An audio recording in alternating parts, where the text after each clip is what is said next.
you hear me? Can you hear me? Yes, perfect. Okay, good, because the last time I did this, I had problems.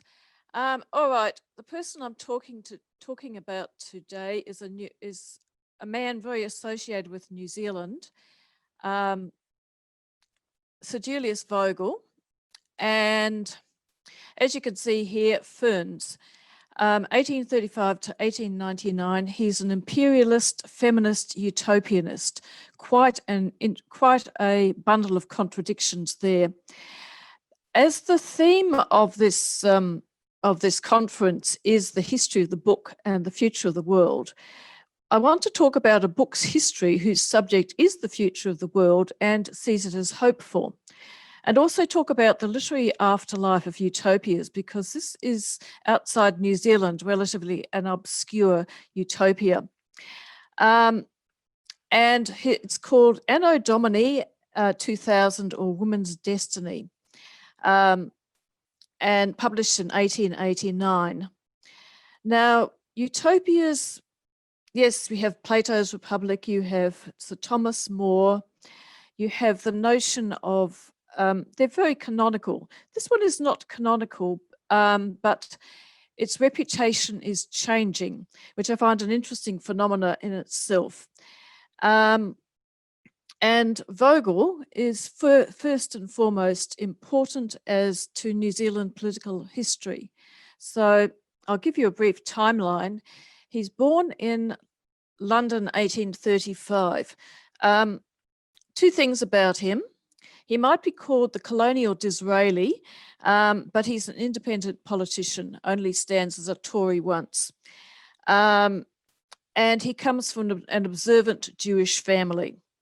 The other point about him is that he's very deaf from a young man, so he lip reads, and in parliamentary debates, he survived by having someone standing next to him summarising what people were saying. He followed the gold rush to Australia in the 1850s. He became a journalist, a mining journalist, and then an editor of several colonial newspapers. Gained so much prominence there that he stood for the Victorian Parliament largely as an independent free trader. That doesn't work out. In 1861, the Otago goldfields start. He gets there, and within a very short time, he found the Otago Daily Times, also known as still in existence. He becomes its editor. In 1863, his first venture into literature when he adapts Mary Braddon's Lady Audley's Secret as a play, essentially pirating it. At the same time, this very busy man enters New Zealand politics and gets married to Mary Clayton in an Anglican ceremony in 1867. In 1870s, he becomes a colonial premier. He's knighted 1875 Agent General for New Zealand in England.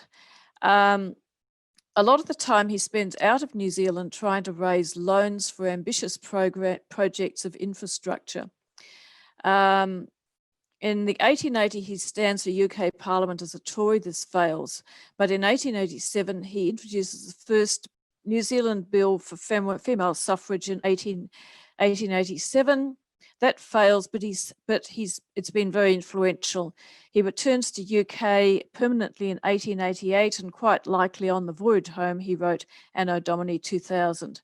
1893, female suffrage in New Zealand, but Vogel lives to see it, but not to see the new century. He dies in 1899 and 2000. There are new editions of Anno Domini, and the New Zealand Julius Vogel Awards for New Zealand SF are founded. This is few reflections of his life. We know he bought gold on the Australian goldfields, and here's a gill image which may or may not be slightly anti-Semitic. As a politician, he was very impressive. It was impossible to listen to him for 10 minutes and cannot be convinced he was a great statesman. Images of him in Otago from You can see him as the Otago Times editor, being elected in the provincial legislature. This is from Australian caricaturist Phil May, active in the Bulletin, and whatever else it means, I don't know what the lighthouses signify, but clearly he did fall asleep during debates and had a loud and musical snore. It's quite an affectionate portrayal. Anno Domini 2000. Now, the cover suggests is rather confusing. He'd effectively left politics by this stage, and this was a summation of his political thought. And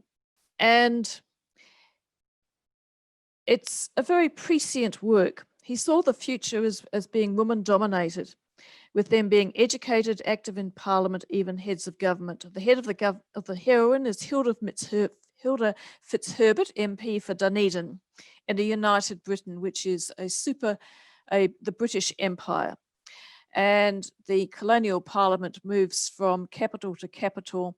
That is, the Empire Parliament moves from capital to capital, a moving feast.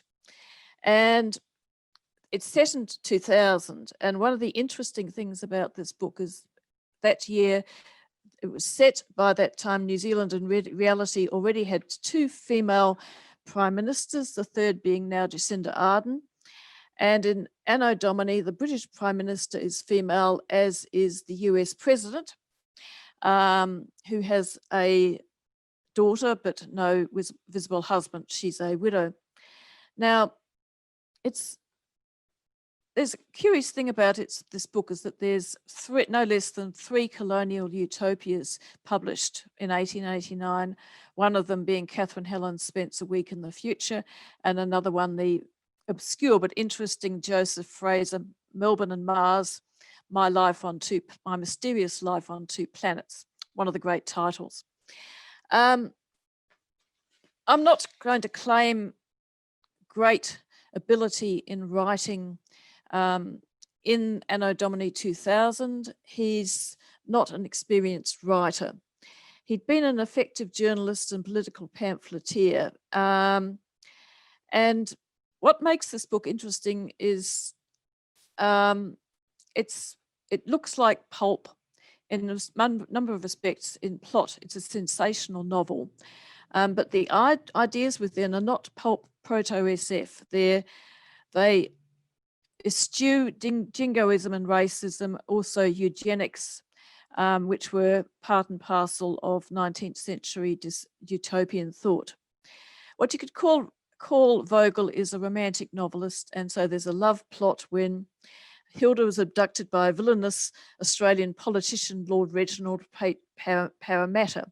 So you get chase sequences, steampunk devices, lectures, and while the heroic characters can be Jewish and female, they also tend to incredible utopian perfection. A very interesting precursor here is a James Bond character on a secret agent for the British Empire called Colonel Lorient, who is a Childros, which actually refers to, he's actually a member of the Rothschild family. But what gives the book status, apart from being pioneering, is its ideas. Vogel was radicalized by the goldfields, but he could take some interesting stances. He despised communism, but he supported huge programs of social welfare.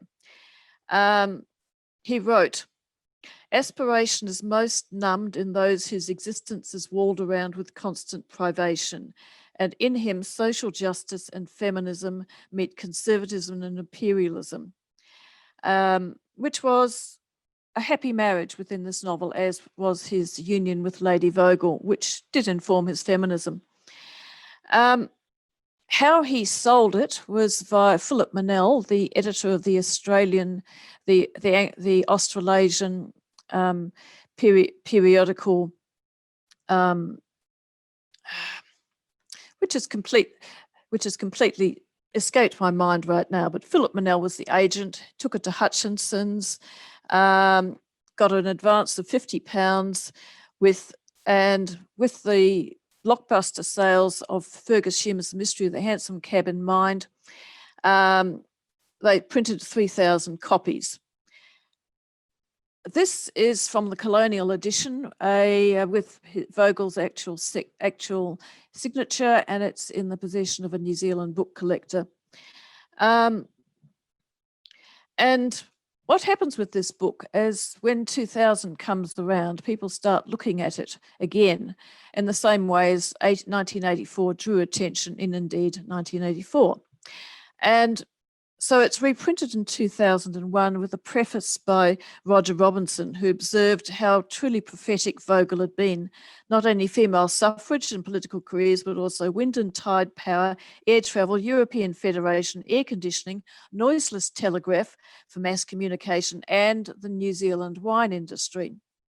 Some things he got wrong, like the abolition of poverty or the US willingly rejoining the British Empire. Yet Robinson finds that as prophecy, Vogel came nearer to the actuality of the year 2000 than Orwell did with 1984. The man was quite extraordinarily prescient. A couple of further editions. This is a small edition from Apex in France in English, which picked up in 2002, which picked up on the steampunk aspects. Then following on, another small press edition, which again, steampunk, and indeed not a great cover, but the book is still attracting attention. And I was, in 2008, I was asked to write in it for the US magazine Fantasy and Science Fiction because Hillary Clinton was just beginning her first run at the US presidency, and this was relevant. I do find that Anno Domini reads like a didactic romance, and as if Anthony Trollope's Political Palaces novels had been dropped into a paint pot of utopias and come out impossibly rosy, and yet it does shine a beacon of hope. Some of Vogel's ideas are worth considering. And I want to finish really with some of his notions. And quoting from the book, it had long since been decided that every human being was entitled to a share of the good things of the world and that destitution was abhorrent. It was also recognized that the happiest condition of humanity was a reasonable amount of work and labor. So what he's getting at is close to the universal basic income. Manual work carried with it no degradation. There was little work to be done that did not require intelligence. Mere brute force was superseded by the remarkable contrivances for affording power and saving labor which were brought even to the humblest homes. The waves, tides, and winds stored up power which was convertible into electricity and compressed air, and either of these aids to labor saving could be carried from house to house as easily as water. And just to continue, whether you started at the lower class with individuals always on the point of starvation, with families herded together with less decency than beasts of the fields, and with thousands of human beings who from cradle to grave knew not what happiness meant or made the start from a higher elevation, upon which destitution was impossible, there would still continue the climbing of myriads to greater heights and the resting on plateaus of infinitesimally few. Indeed, as poverty tended to crush ambition, there would be a larger range of aspiration accompanying an improvement in the condition of the lowliest class. And so it proved. Taxes were exacted in proportion to the ability to pay them, and so on. So that really gives you a flavour of this, well, flawed, but I think really interesting book, and whose ideas I think are very worth considering, given that there is so much that we have not achieved in the utopia of Sir Julius Vogel. But if there was also, I would like to add that the book has infinite ability to be adapted for television in a steampunk series. In fact, I would recommend that Southern Pacific Pictures, who do Brokenwood, should take a look at it, because part of the fact, although it's flawed, there is heaps of background and material here for utopian, feminist, steampunk, imperialist utopia, that while allowing for things like dastardly plotting and even machinations and abductions and drama, all these factors, but could with if some screenwriter lays hands on it, could make the beginnings of a rather interesting serial. And on that note, and with hope for continuing Afterlife for Anno Domini 2000, I shall stop.